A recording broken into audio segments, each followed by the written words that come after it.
இருக்கணும், கர்த்தர் நம்ம குடும்பத்தோட இருக்கணும், கர்த்தர் நம்ம வாழ்க்கையை ஆசீர்வதிக்கணும், ஒழுங்கா சபைக்கு நேரத்தோட போவோம், 10 மணிக்கு ஆராதனை, 9:50க்கு நம்ம உள்ள வந்து நிக்கணும் அப்படிங்கிற உணர்வு நமக்கு இல்லை என்று சொன்னா நம்ம நிர்விசாரத்தோடு இருக்கிறோம்னு அர்த்தம். ஆனா அந்த சாமுவேல் கர்த்தருடைய ஆலயத்தில் தங்கினான், கர்த்தருடைய ஆலயத்தில் பணிவிடை செய்து கொண்டிருந்தான், ஊழியக்காரர் சொல்ற எல்லா காரியத்தையும் செய்தான், ஆலயத்தில் படுத்துக் கொண்டான். எவ்வளவு பெரிய பாக்கியம் தெரியுமா? ஆலயத்தில் படுத்துக் கொள்வது மிகப்பெரிய பாக்கியம். ஆமென், அல்லேலூயா.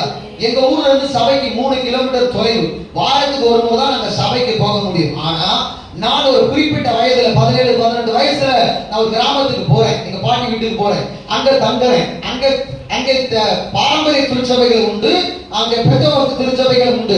நான் ரட்சிக்கப்பட்ட பிற்பாடு என்னுடைய படுக்கை எல்லாம், நான் உறங்குவதெல்லாம் வேலைக்கு போன நாட்கள் தான். காலையில கடினமான வேலைகள், காலையில ரொம்ப ஹார்ட் ஒர்க் தான் நாங்க செஞ்சுட்டு இருந்தோம். காலையில வேலைக்கு போவோம், சாயங்காலம் ஃப்ரெஷ் ஆகிட்டு சாப்பிட்டு முடிச்ச உடனே 7 மணிக்கு 7-8 மணிக்கெல்லாம் கிளம்பிடுவோம். 2.5 கிலோமீட்டர் நடந்து போய் சபையில படுத்து கொண்டிருந்தேன்.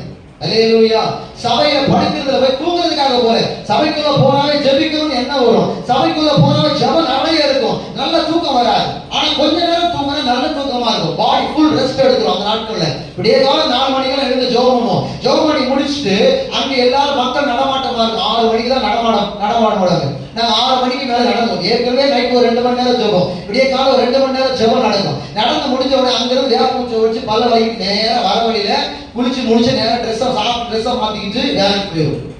ஆலயத்தில் இருக்கிறது ஒரு பெரிய பாக்கியம். ஆலயத்தில் வந்து படுத்துக் கொள்வது ஒரு மிகப்பெரிய பாக்கியம். தேவ சமூகத்தை விரும்பணும் நம்ம.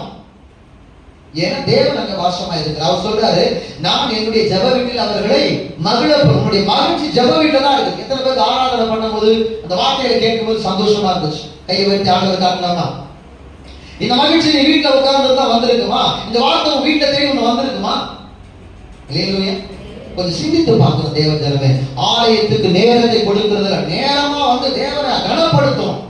நம்முடைய எல்லா காரியங்களையும் தேவனை கனப்படுத்த கற்றுக்கொள்ள வேண்டும். கொடுப்பது எதற்கு? கர்த்தரை கனப்படுத்துவதற்கு. நேரமோடு வருவது எதற்கு? கர்த்தரை கனப்படுத்துவது. உங்க வீட்டுல ஜெபம் வைக்கிறீங்க, கர்த்தரை கனப்படுத்துவதற்காக. அல்லேலூயா.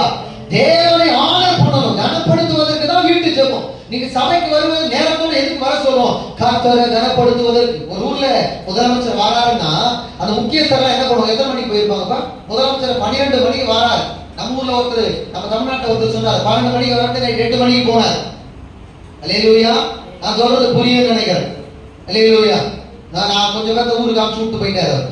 அல்லேலூயா. உலகத்தை விட்டே அனுப்பி விட்டுட்டார். கர்த்தருக்கு ஸ்தோத்திரம். ஒரு ஸ்ரீயம் வராங்க, ஒரு முக்கியத்தர்கள் வருகிறாங்க உங்க வீட்டுக்கு. ஒரு விருந்தினர், நீங்க ஒரு வீட்டுக்கு போறீங்க,